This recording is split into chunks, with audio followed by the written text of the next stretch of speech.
Oh, real to real 360. KYs. Peace, God. Bring that beat in, kid. Indeed. Peace. Yeah. What's going on, party people? Welcome to the Real 360 show. Let's get it in. We do the knowledge and wisdom so you can understand. Real 360 shows in full command. We changing the game for how it all was taught. From bondage to freedom to an independent thought. Yo, the show is here to bring about a change for real. To lighten everyone so we all know the deal.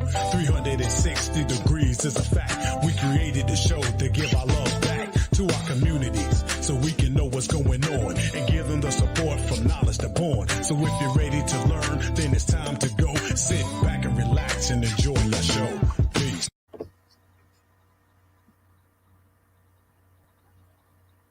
Peace, peace, peace. What's good, party people? What's going on, everybody? Peace to Allah's 5% nation of gods and nerds, and peace to all the human families on the planet Earth. I am DJ K Wise, aka the Black Superhero. Welcome you once again to a very special afternoon with the Real 360 show. Myself, along with my co-host, Josh and Mr. PhD, we got a dynamic show for you this afternoon where we're going to bring on one of the back in his super fly soul sisters. Beautiful blessings of words and wisdoms to you right now. So at this time, I'm going to introduce and bring on my co-host, Mr. Joshua Allah, Mr. PhD himself. Peace to the God. Peace to the lost 5% nation of gods and nerds. Today, like KY said, is going to be a very impactful show. This sister right here is a very beautiful sister. She's very well versed, very intelligent, and she's inspirational, just to say the least. Her bio goes as a life coach, a mentor, a motivating speaker. And she's one of our closest and dearest friends to this show. And I've been expecting and been wanting her on our show for the last year or so. So at this moment in time, I want y'all to clap your hands, get everything together for Miss Angela Reynolds.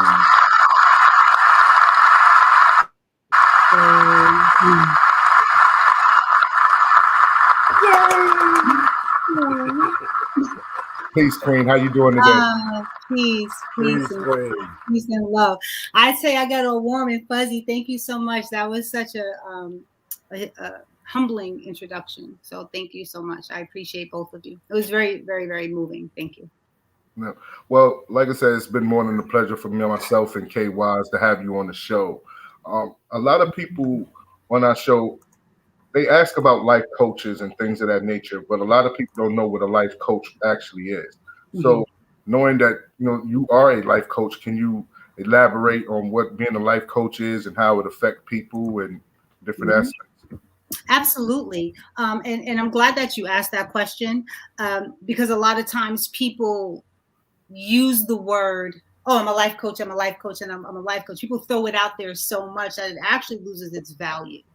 Life coaching is when you are at that place in your life where you're ready to move forward, meaning you've done the other work, you've done the healing work, you've done the therapy, you've gotten to a place where, okay, I've done all the healing, but now how do I change the trajectory of my life and how do I move forward? What's the next step?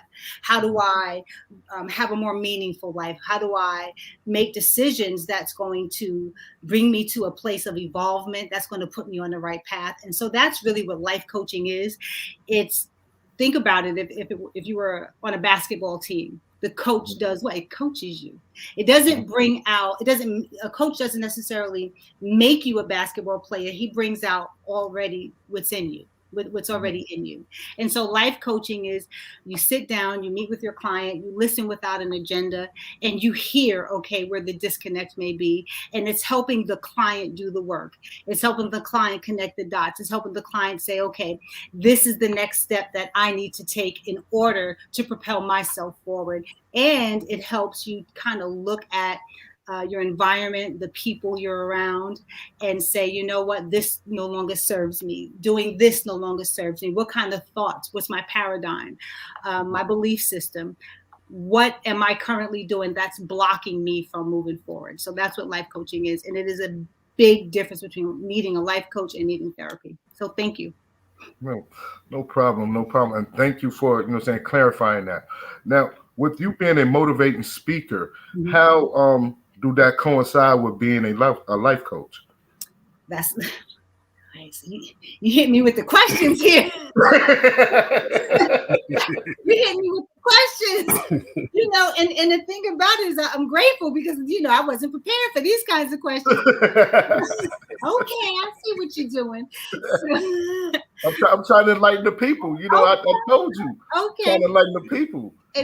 And so being a motivational speaker is one thing. And so there's a difference between being an inspirational speaker and being a motivational speaker. So inspiration is, how we hear things and you get inspired. You feel like, wow, I want to do that. I want to start eating healthy. I want to work out. I want to become a better person. Once that inspiration kind of dies down, we're not motivated to take action, right? And so being a life coach, once I help a person do the mapping, like what's the first step I should take? So once you actually do the mapping with the coaching, it's like, okay, so the first step is this, eliminate that, move progressively forward in this area. Now you're giving the person the motivation you're giving the person inspiration to do it. And then once they start to make those small steps, motivation happens after you see results. Motivation does not happen when you are standing still. As long as you're standing still, that's inspiration because it's still in an internal space, right? So it's like if you're going to the gym and you start to lose that weight, you're motivated to keep going. Right. So with life coaching, I help people do the work. I say, okay, well, you're going to do the work. That's not my job. My job is to help you map it out, but now you have to do it. So as a life coach, I can use certain words and different techniques to help a person propel forward. Now they not only are inspired to move forward, they're taking the small steps necessary, and then that's what breeds the motivation. Okay. What got you into becoming a inspirational speaker?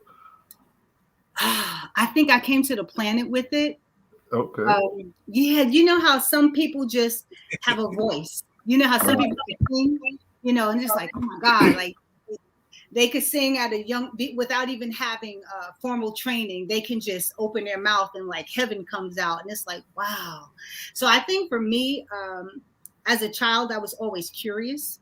I was always, and not just curious about what other people do. I was curious about what makes me do the things that I do from an internal perspective. I remember one time I was looking at a young lady who went through a lot of trial and tribulations, and she was probably 2 years older than me. And I was a teenager, but she had turned to drugs and she was having a really hard life. And I remember I watched her walk down the street one day, and I may have been 16 years old. And I'm looking at her and I thought to myself, wow, I wonder what has to happen in your mind in order for you to just give up. And so I think even at that young age, I was always curious about what makes us make these types of decisions. And then it was, well, how do I map my own life so that I don't make those types of decisions, although we come from the same environment? And so I think for me, it was just inherent in by virtue of who I am, and then just exposing myself to different writings and works. And I think it just came natural for me. Yeah, I just feel like it's my gift, so to speak. That's beautiful. That is beautiful. Well, thank you. How much of people's environment play out when it comes to you having to guide them in life coaching? I want to say this question back because I want to make sure I understand you. How much does the environment impacts them? I beg pardon? Impacts them to needing a life coach. Sometimes growing up in certain environments, people are so used to dysfunction and they don't understand the direction that they want to go in, or they need to go in, or they even pushing themselves in. So how much of that, is impacted and basically a life coach help them guide themselves out the way? Right. And this is where it's a little deeper than that, in that depending on the nature of the environment, it would depend on whether or not that person needs therapy or whether or not that person needs coaching. And so as a life coach, if I'm speaking to you and I give you, we talk about solutions, and you had these aha moments. But once you have that aha moment, if you go back to, yeah, but what about this and what about that and what about this? That means that on a psychological level, that person is not ready to move forward. If they're not ready to release or relieve themselves from that environment, they're not ready for life coaching. That is a clear indication that that person would need therapy. Now, if we're in a space where we're in an environment and this person has done the work and they've done the healing, and they say, you know what, I'm in a place where I'm ready to move forward. If I need to move, I can move. If I need to leave a toxic relationship, I can leave this toxic relationship or work, whatever the environment is. If that person is ready to take those necessary steps, then that's when you say this person may need a life coach. It's being able to eliminate your opposing interest. So an opposing interest is, if I know I want to lose, but in my environment, there's snacks and there's soda and there's things that's going to block me from what my interest is, that thing now becomes an opposing interest. If I know I want to get up and exercise and I like to sit on the couch, then the couch becomes my opposing interest. So it's having the wherewithal to say, okay, these are my opposing interests, and this is what's actually stopping me from becoming the person that I want to become. And that's where the environment plays a huge part in life coaching. Okay. Does that make sense the way I explained it? I don't know. Yeah, definitely. You're asking me questions that I really haven't. Because I haven't really had to explain it this way. So, it's just want to trying to pick your brain. Especially in a layman's term, for a lot of people who may not understand what a motivating speaker is, an inspirational speaker is, a life coach is, or even know the difference in the three, because there is a difference. And with you being all three, you're able to break down what part and each one plays in getting mental and social help for one, for themselves. You have spoken at about 20 different places. How do people get in touch with you for you to speak, or in those different environments like Mount Sinai, and you go from Mount Sinai Hospital to churches? Like how do you be able to bring that type of energy into different places as well as you do? Oh man. So I think Mount Sinai came as a fluke, so to speak. The neurology department was the first department that kind of allowed me to speak and invited patients to come and hear me speak. So I was speaking about just in general, in passing, I was speaking about the brain and the heart. It's called, brain heart math. And so there's like brain coherence and there's heart coherence. And so it was a matter of, hey, I think my, neurology patients could benefit from hearing you. And then how it came from me speaking at churches was, someone else overheard me speaking and was like, wow, you're talking about spiritual development and you're making biblical references. I'd like you to come speak to my church. I haven't really advertised or done anything like that. It has really just been a blessing. And I think part of me has been a little reserved in how I publicize myself, because I didn't know if I was really ready for the opening that I could get. I don't know if I'm ready for all of that yet, because I got so much going on, but I think I'm slowly but surely. So at that point, I think that's when I would start posting and putting things up and launching my website. Okay. I know for me personally, we've had conversations on different things, and it's have helped me on different levels or wherever I was going through at that point in time. And I think that that's a blessing that we have that type of energy, whereas we can connect with one another and have people in our cipher, whereas if we need to talk or we need to, figure some things out or just help, things to be figured out. I know at this moment, Kay was saying he had a question for you because he says I'm monopolizing the whole interview. So I'm just going to go ahead and let him do his thing now. You know what I mean? Go ahead, Kay. But There you you know go, how to there do you the go. voice. Please. All right. One of the things that I wanted to ask now, with you being life coach, motivational speaker, inspirational speaker, it covers so much with you because of what you do and who you are personally, as we know from years going on as a dynamic person. My question is this: within a lot of the ties of what you do you offer, or I should say, what is your age range, as far as being the life coach, inspirational speaker, motivational speaker? Do you also give children motivational speeches for some children that may have certain disabilities, or those who be feeling like, when children feel they're being bullied and abused in certain ways at school or within peers?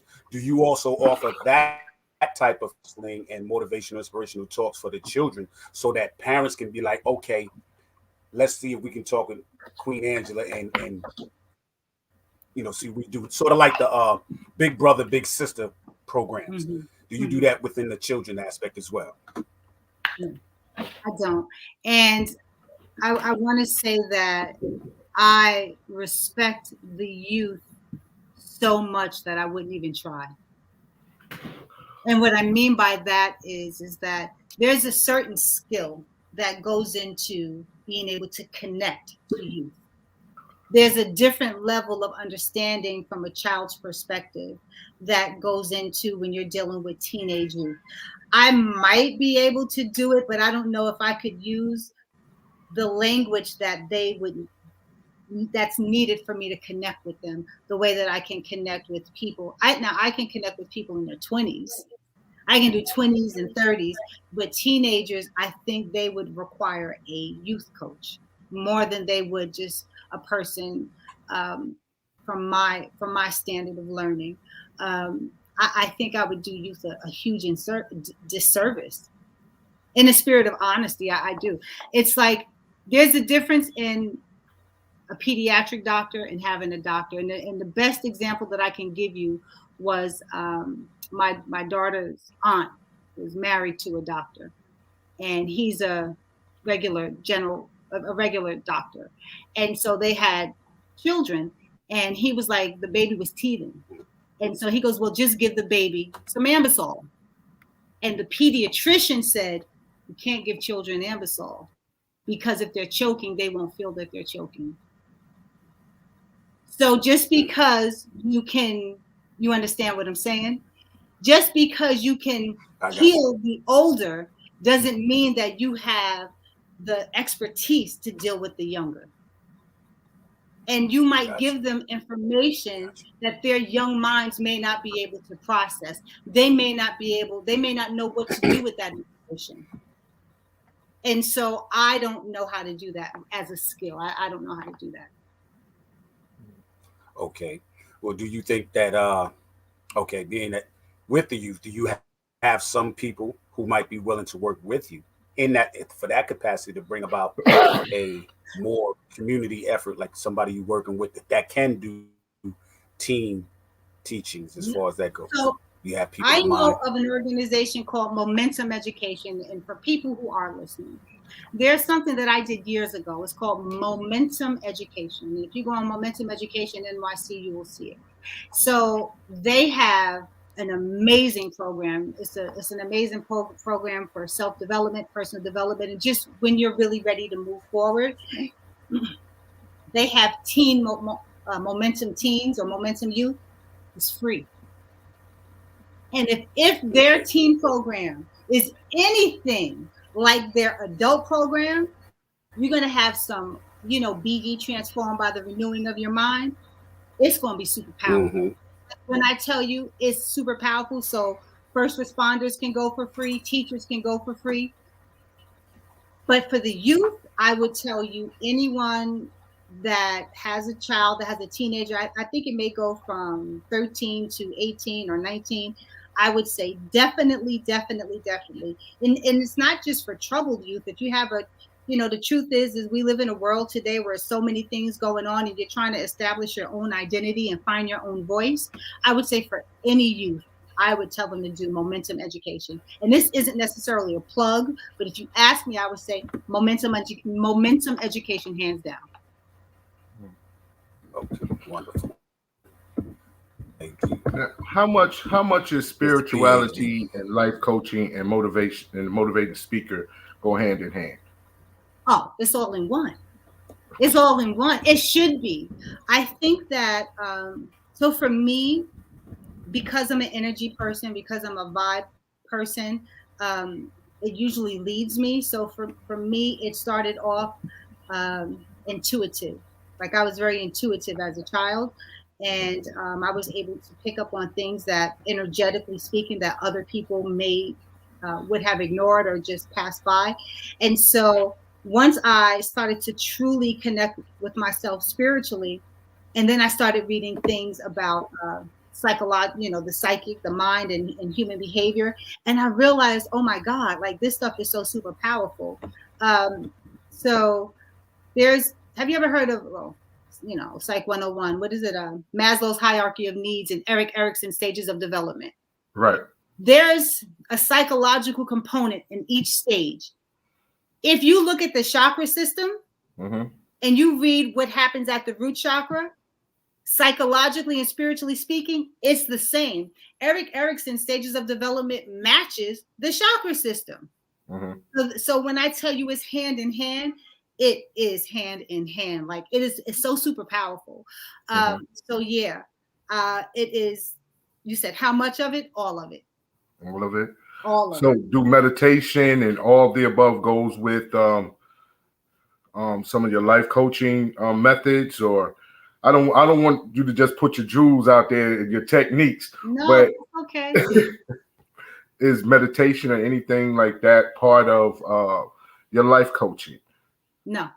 Meditation is, well, not directly. Indirectly, yes. Meditation is for me. Meditation is, so when I go inward, it's for me to release.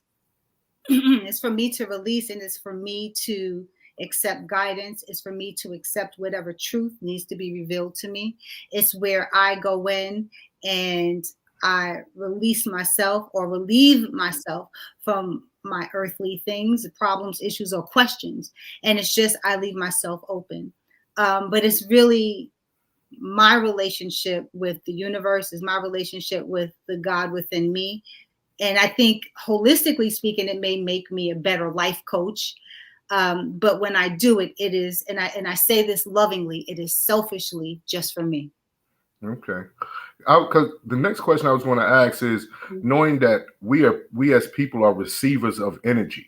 We are. So when someone is like, I'm not saying dumping their negative energy, or they're constantly talking about something that's on the negative side, how do you either deflect it or detox that energy from yourself, you know what I'm saying, while and still performing at the highest point? Oh man, and that's such a great question. So I think for me, energetically, I can, I just put a shield around myself. And I tell myself I'm here as a spectator. I'm not a participant. So the same way you could show up at a game and you could just sit and watch, or you can be all involved, or you can go out there on the court. So sometimes I'm just a spectator, and I will take notes and I'll listen and I will respond where I think that person is leaving an opening for me to respond. I also tell myself that when I'm in a situation, and there's two different dynamics, and I'll go to both. One, I'll say personally, and then I'll say professionally. So professionally speaking, I don't look at it as though it is toxic. I don't look at it as though it is negativity. I look at it as though it is an imbalance. And if it is an imbalance, then there's no need for me to look at it as though it's something that's going to drain me. I say, how can we put this in perspective? How can I give this person an alternate perspective? And once they get it, the trajectory changes, and you can see they kind of like, oh, and you can feel this even exchange, and it starts to balance itself out. If personally speaking, if I have people in my life and they're constantly talking negative, and they're constantly saying things that doesn't resonate with me, then that's when I will say lovingly, this conversation doesn't really resonate well with me, and I don't want to hear it. Like, I'm very, very honest. I will tell you, it doesn't work for me. If you need to vent, that's one thing. But if this is going to be your normal, you got to pick somebody else. Like, I'm not a good candidate. But I'm honest, and I say it. Like, I will tell you, I'm not a good candidate for this conversation. You got to pick somebody else. Well, also, as you know, we're talking about life coaching and motivation. How much is that impactful when you build with your sisters? When you speak with your sisters, or you uplifting your sisters, or you empowering your sisters, how much is that, as a part of that? Listen, let me tell you, sisterhood. First, I got to give I have chills right now because I'm thinking about my tribe. I just have this tribe of beautiful Black women in their 30s, 40s, and 50s. When I tell you they are in 60s, oh my goodness. When I tell you that they are just amazing and powerful, it's more of an acceptance more than it is anything else. And accepting people for exactly who they are and where they are on their journey keeps us connected. It kind of keeps the sisterhood where it needs to be. We are accountable for one another. We hold each other. And when I say hold, I'm saying we got our hands on you. Like, I got you, sis. We make room. We make space. I make space for you to mess up. I make space for you to not get it right. I make space for you to break down. And we're there. No judgments, no nothing. And I think the more self-aware you become, and when I say self-aware, I mean in a true sense of the word, when you are self-aware, you are aware of the impact and influence you have on others. A lot of times we confuse self-aware with, I know what I like, I know what I want, I know what I don't like. No, that's called self-identity. Self-awareness means I understand how I show up. I understand the impact that I have on you. And so I have a group of women who are self-aware, and we're like, hey, I don't know if I said this, if it rubbed you the wrong way, but if it did, I apologize. Like, we're honest, we're open, so it just keeps us connected. Like, sisterhood is amazing. And I think as women, especially as Black women, we have to make space for us to be ourselves, for us to hurt. And the truth of the matter is, if you are a Black woman in America, you have probably experienced some kind of trauma, and that's going to show up in your friendships too. So we got to make space for it. Right. And with that, making space for the sisterhood is empowering to your sister and other individuals who come amongst you, right? And being that we look at, some people confuse empowering someone with trying to domineer or dominate them. Can you explain to our audience how that's not the case when it comes to sisterly love? So let me give this question back to you so that I understand, so that I'm clear on what you're asking me. You want me to distinguish the difference between me empowering you versus me trying to control you. Right. Okay. So empowerment is me showing you what's great about you, not what's great about what I think about you. It's already existing within you. You know, hey, you are an amazing cook. I think every time you make something, you pour so much love into it. And if you want to start that business, I say, go ahead. As opposed to me saying, look, listen, this is what you said you want to do, so go on and do it. Why are you making excuses for it? You keep making excuses. Those are not empowering words. It's me telling you, well, I think that you should go ahead and do this, and I think you should go ahead and do that. That would be me trying to hold you accountable to what I think you should do. When I want to empower you, then I will use your language, and I will say, hey, love, listen, you've been talking about this for a long time. And every time you talk about it, your eyes light up, and I see how much you want it, and then me being a life coach, I would say, do you know what part of you is holding you back? I know there's a part of you that really wants this, but what part of you is afraid of it? And let's work on that part and let's heal it. And then they feel empowered and they give a voice to the part of them that is holding them back. And then we work through it from there. This conversation right here is empowering me as a man, because a lot of times we don't think about, we normally say, well, this is just talking about sisters, but we're talking about individual as a whole. You know what I'm saying? As a person, where we can grow individually. So that gives us an opportunity to look into our feminine side and understand what is going on over here, so we can have a better understanding of what life is for us as individuals. So it's definitely impactful for me today. And I know that a lot of people don't know you're really into entrepreneurial, you're an entrepreneur, you're a business owner, you honestly step out on the limb and take risks with certain things. And I know, knowing you, that they're thought out processes, but maybe to other people, they might seem like you take a risk or you take a chance. Like, people don't know that you're an owner in, Second Son, Juice Bar and Grill in Uniondale, and then Baldwin and things of that nature. And, can you explain like some of that process of you going into becoming your own, owning your own business? Listen. And as a Black woman, how did that, what was the obstacles? Because I know it was a lot of obstacles, sometimes when Black women go into ownership, especially when you're talking about juice bars and things like that. Well, one, I want to say I don't own those anymore. They are closed. So that's former. Right. I don't want nobody going to the store. They be like, Angie opened her spot back up. So I always say it's coming. But so for my first store, the one in Uniondale, it's actually really interesting. I used to be, I was at work. I was working at Southampton Hospital. I was a director at Southampton Hospital. And I never forget, I was sitting at the table, and I was looking around, may have been about 20 plus people in there. I was the only Black person.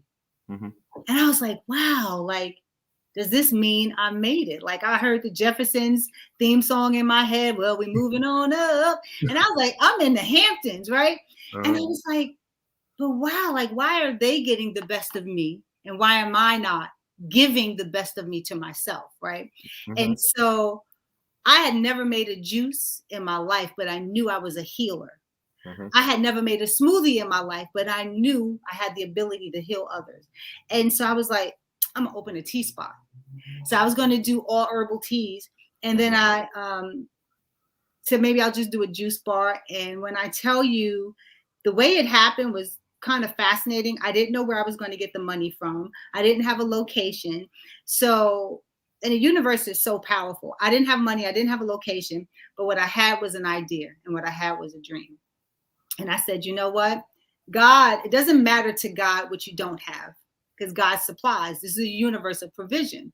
So work with what you do have. I said, well, what I do have is my mind, and what I do have is vision. So I started writing it down. And I said, I don't care if I write for 5 minutes a day. The universe don't know the difference between 5 minutes or 5 hours. The universe recognizes intent. It recognizes the focus that you put on a thing. And if I only give 5 minutes of devotion to a thing, that's what the universe recognizes. So I was like, I don't care if it's 5 minutes a day. So I would put in my journal, this is what the menus go. first time I said, let me come up with a name. So I was just writing down names. And I was trying to think of a good name. And Second Son came to mind. And I was like, oh, wow. Then 5 minutes writing on a design. And I was like, oh, I guess I should do a menu. And I just kept writing. And the next thing you know, money started finding its way to me. And I mean, seriously, I'm not talking about, wishy-washy money. I'm talking about, money started finding its way to me. And somebody was like, oh, well, what do you want to do? And it was like, oh, here's some money. And I was like, oh, man. Then some serious money that was due to me came. And I was like, oh, my gosh. Next thing you know, the location came. So I think for me, the entrepreneur was already in me. Mm-hmm. I needed to allow it to develop outside of me. And that's where the juice bar came in. And that's where the business started to grow. And it was busy in there. Like anyone who knows Second Son, the one that was in Uniondale, I was feeding the Jets every single day. That store was crowded. And the truth is my business grew too big for me. I couldn't even handle it. So sometimes you get exactly what you asked for and you're not prepared for it, and it's like, But I would say for anyone who wants to do it, if it's in you, like I said, universe don't know the difference between 5 minutes and 5 hours. It recognizes your devotion and your focus to a thing and your commitment to it. And if you were committed to 5 minutes a day, every day, believe it or not, you start to develop a rhythm and you put yourself in vibrational alignment with the thing you say you want. Did I answer your question? Because I feel like yes, you did. Yes, I feel like I went off on a little tangent there.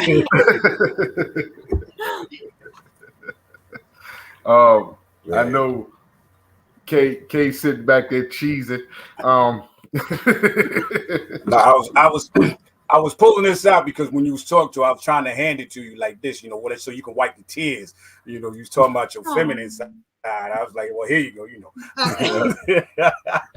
and see, but listen, he meant that soft hard energy. The yin and yang. I know what you mean. Thank you. But see, yin and yang.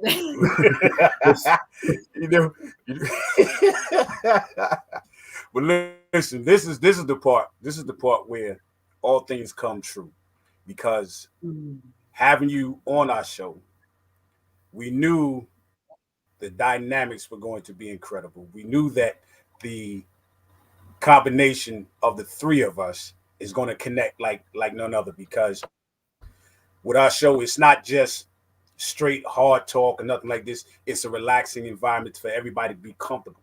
That's why we say when you come onto our show, you at home. We want you to feel at home. We want you to give all things. Just be who you are.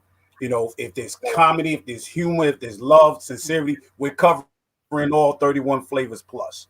So this is why we always express.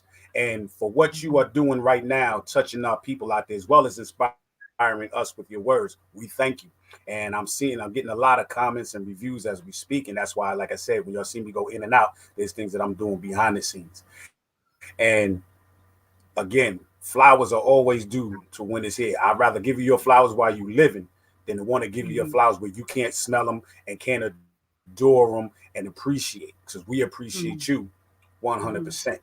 And one of the other questions, going back into the motivational aspect, do you find it easier a one-on-one or within groups?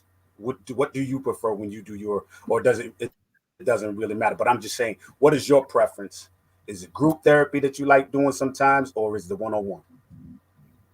That's a great question. And I paused because I want to respect your question and give it an authentic answer. I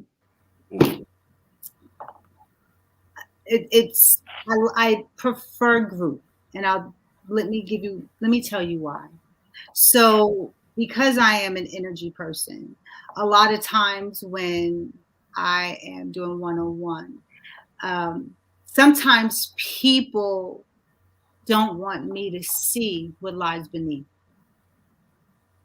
And you may be complaining about your husband leaves the toilet seat up. And you're complaining about all of these things. Oh, he leaves his socks on the floor and blah, blah, blah, blah, blah, blah. And so sometimes energetically, I may see that what's really happening is something that is a dark side that may have stemmed from your childhood, where you didn't feel acknowledged, or you didn't feel loved, or, you know, maybe there was some form of abuse. And by this man doing these things, it triggers something else. And a lot of times people are not ready to look at that part. They want to focus on the surface. You know, a lot of times people are arguing, and I'm like, really arguing because somebody didn't take out the trash? Like, that's a real argument? What's the real feeling behind it? And so the real feeling may be, they may not feel appreciated. They may not feel like you're acknowledging what's really going on with them. And a lot of times people are not ready to communicate that. And so what I found is, when I first started coaching, I would go right to, hey, and they would get extremely emotional, and it puts people in a very vulnerable space. But if they haven't truly done the healing work, they're not ready for that revelation. They would rather argue about the toilet seat being left up, or my wife is not making a meal for me when I come home, as opposed to dealing with what's really triggering them. So when I speak in a group and I'm feeling energy and I start to talk about these things, you don't seem like the target.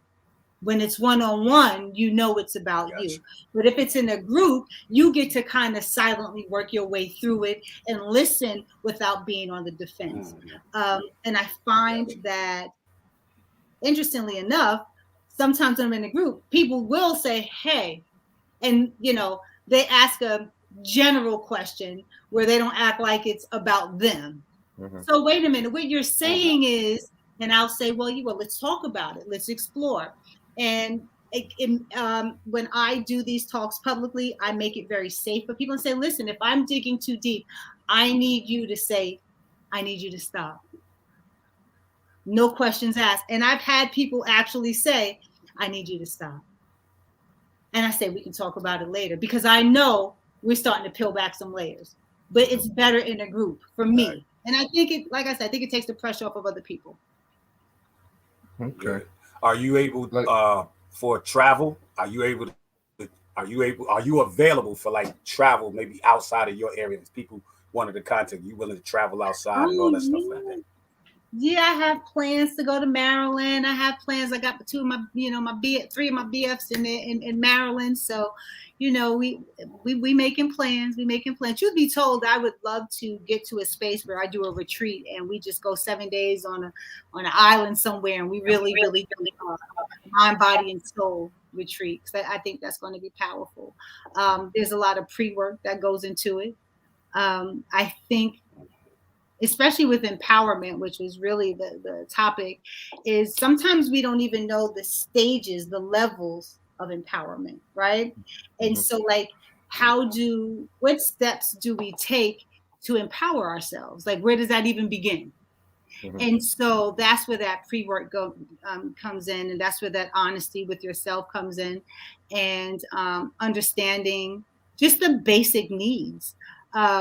Like basic needs and psychological needs and self-fulfillment needs, which is like Maslow's hierarchy of needs. You know, the first level is psychological needs, right? We all know we need food, water, you know, clothing and shelter. We know we need that, right?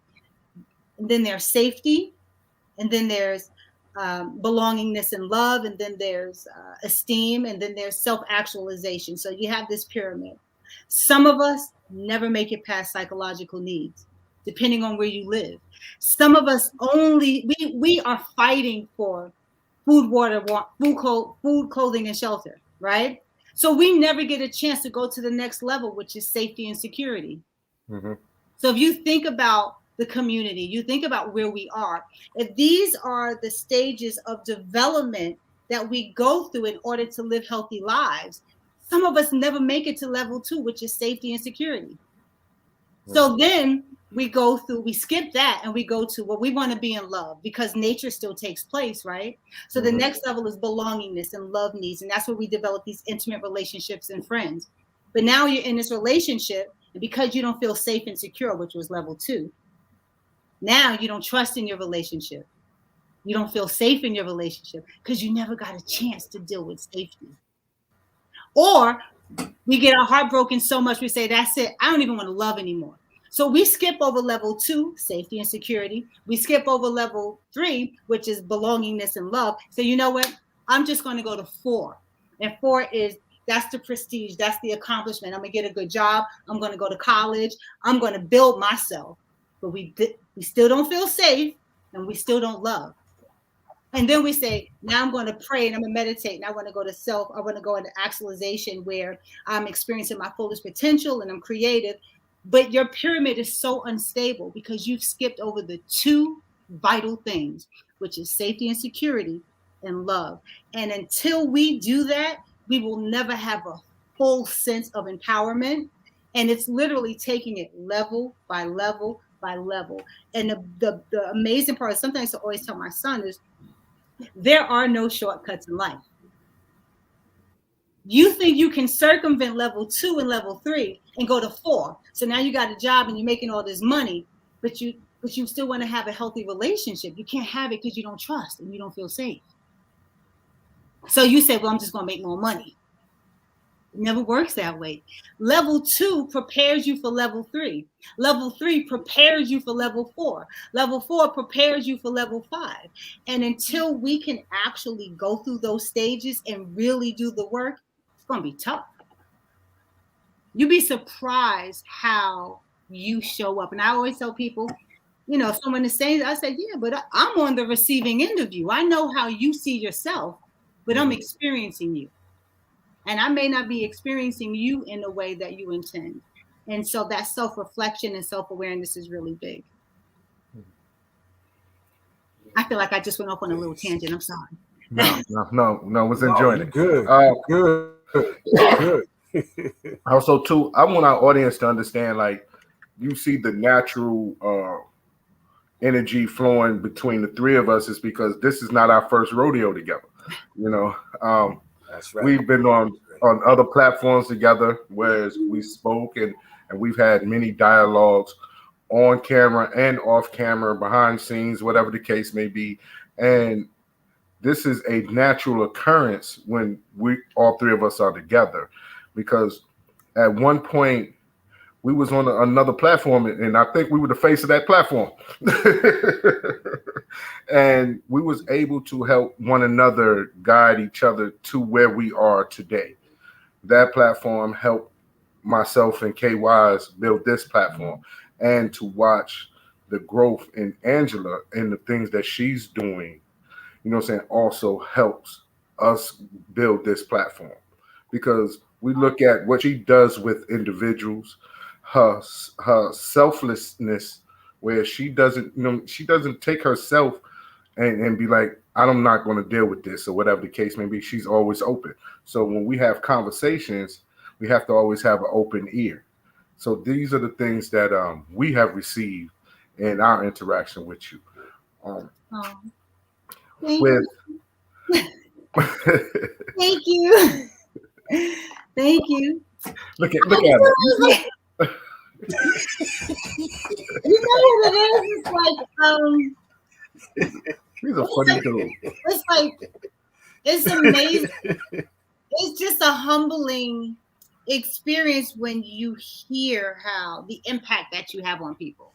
Right. And so, or how people are experiencing you. And so it's like, it shouldn't bring out the machismo in people. I think it should be more humiliating. I mean, I think you should experience more humility than anything else. I'm like, oh, thank you. And you're welcome. You're more than welcome. I think the biggest jewel to being a life coach, from what I receive and motivating speaker and inspirational speaker, is to be a servant and a vehicle for individuals to get to their next level. And I think that's a beautiful situation, that you take your time to do this with people. You know, we always say that we are born with a determined idea to make certain things happen, or we are destined to make things happen. That's why in the beginning I asked was like, what put you on that path to want to be a life coach and motivating speaker? Mm-hmm. And your very first comment was, when I came on this earth, I was born with it. Yeah. You know, and only question is, when did you realize you had that gift? And you know, I think that's, again, a good question, because I always knew I was different. I just didn't know my difference was a gift. Mm-hmm. And so I don't think I embraced it as a gift until probably my 50s. So I went my entire life either being called weird, either being called she's different, or, you know, she, you know, like, oh, she's corny, or she always trying to, you know, I had one friend say to, you know, other friends, oh, she always trying to change herself. She ain't never, you know, every time I turn around, she trying to change herself. And I'm like, well, what's wrong with that? So I think, you know, I mean, I was talking about neuroplasticity very young, like probably definitely in my 20s, maybe 26 years old. I started talking about neuroplasticity, like the ability to rewire your brain. And so today you hear, you know, more famous people talking about, hey, you know, neurons that fire together wire together, and, you know, we have epigenetics and all these different things. But for me, this is stuff I knew when I was in my 20s. So I was looked at like I didn't know what I was talking about. She's weird. She always talking about energy, and she's always talking about the universe, and she's always talking about, you know, how you can manifest things. And for me, again, it was stuff I came to the planet with. So I just felt very, very different. It left me with broken friendships. It left me in broken relationships. It left me at a place where people felt like, where I felt I wasn't good enough because I didn't know how to act like everybody else. I mean, I don't smoke, I don't drink, I don't really hang out. So it's like, I always felt like a misfit. Now we have this conscious community, and so people are so excited. I'm like, yeah, whatever. So it's like, yeah, good for you. But it's like, but I went so many years and decades feeling like I wasn't good enough because I didn't know how to fit in. Today, and me completely accepting the fullness that God has blessed me with, now I realize it's a gift. But it took me a long time to get to that space. Go ahead, brother. I get that. They say that imitation is the highest form of flattery, they say. I can say that my motivation and inspiration of speaking peers and up to children on down came from my father.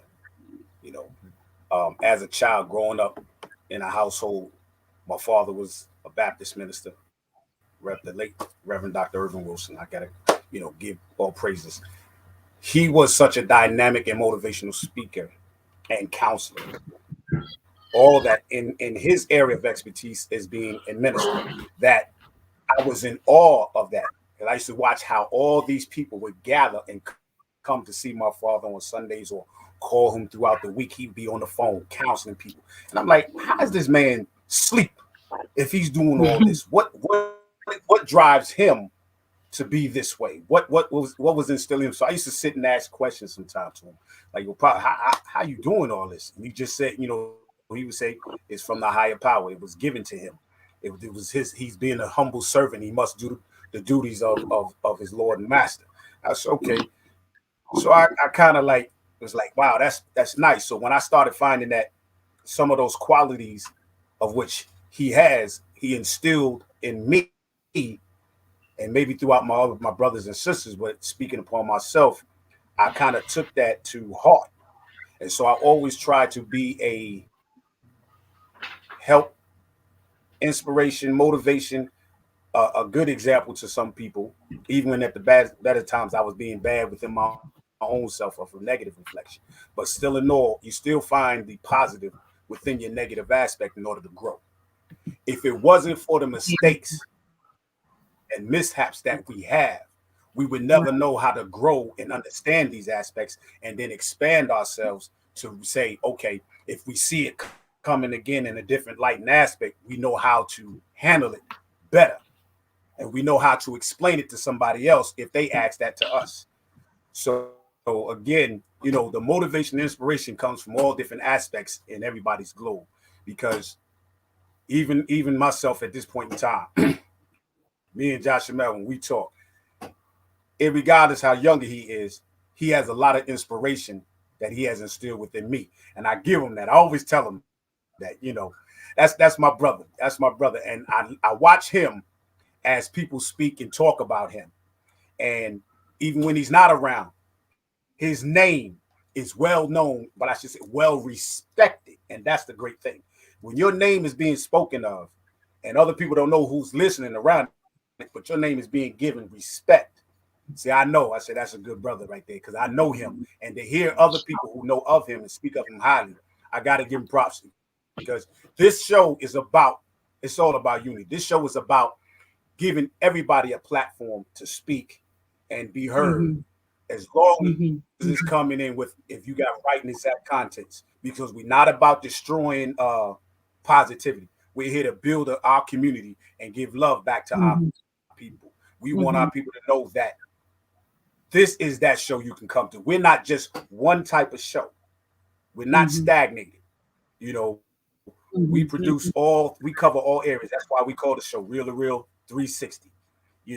And so with that being said, again, Angela, we love you. I love you. Thank you again. And you always got a stage and platform here to give. And we want you to come back, but bring some of your people with you too. So we'll have more of a dynamic range and the things that needs to be done and talked about. You want to bring my girls? You want to bring my tribe? Bring the tribe. Yeah. You want my tribe? Yeah, bring the tribe. Bring the tribe. Bring the tribe. Yeah. But like Kay was saying, we got nothing but love for you here on Real 360.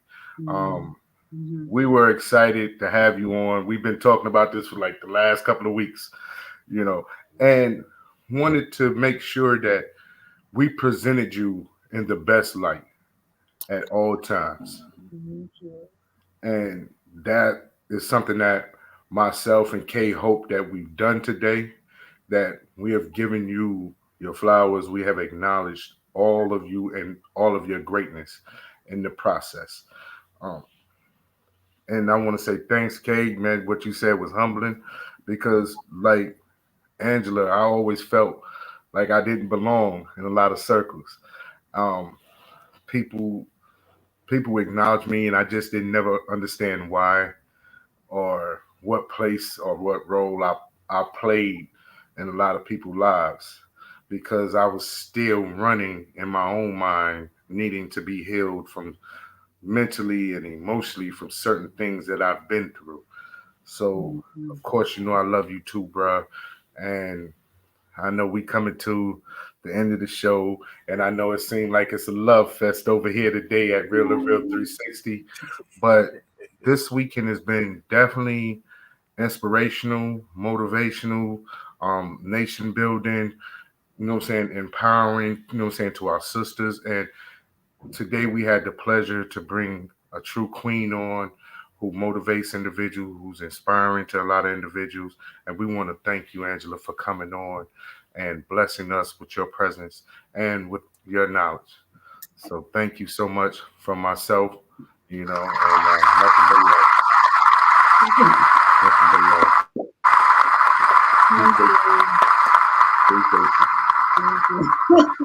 I thank both of you for having me and just making space for me to offer a different perspective and be different and welcoming me. And yes, of course, we go back, and I love you both inside out. You each have your own characters, your own gentleness, and your own strengths. I recognize it in both of you. And I thank both of you for just making that space, not just for me, but for everyone else who has a voice that you believe is going to help heal our community. So thank you. Hey, Kay, it's about that time, bro.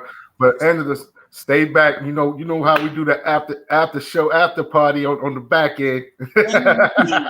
So hold back for me. All right. Yeah. Okay, take us up out of here, bro. Love you, man. Absolutely. Love you too. Peace and blessings, everybody. Once again, we like to thank you for coming and being a part of the Real 360 show. We're about to get up out of here and do good things. And if you are wanting to come show any comments or questions or concerns you may have, please hit us up at realreal360.com or realreal360 at gmail.com. Please get in touch with us. We would love to have you on our show. We would love to hear your views. And also, please subscribe. Tell a friend to tell a friend to bring in, and we will be successful, because without you, this wouldn't be possible. All right. And with that, all I got to do is say love, peace, and happiness to all the human family on earth, to the nation of Allah, 5% gods and earth. Peace. Yo, ladies and gentlemen, we're starting to come to the end of the show.